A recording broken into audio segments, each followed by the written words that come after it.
Kapag mahal mo, ititigil mo lahat ng ginagawa mong mali.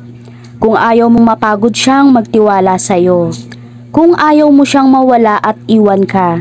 Kasi kahit gaano pa yan katibay sa relasyon, kapag ikaw mismo ang magtulak sa kanya para mapagod, at kapag na-realize niya na hindi ka na worth it ipaglaban, iiwan ka din yan.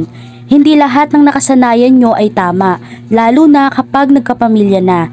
Maraming pwedeng maapektuhan, kaya dapat nyo malaman at maramdaman ang soloobin ng kabiyak nyo.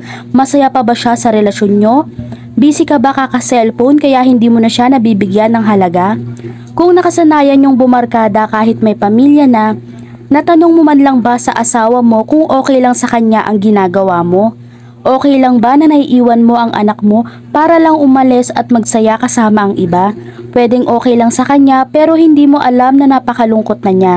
Minsan matatanong niya sa sarili niya kung hindi ba siya sapat. Hanggang masanay siya na wala ka, at kapag siya na ang nasanay na wala ka, ikaw na yung makaka-realize na malaki ang sinayang mo, na kahit gustuhin mo mang magbago, wala na rin ang asawa at anak mo.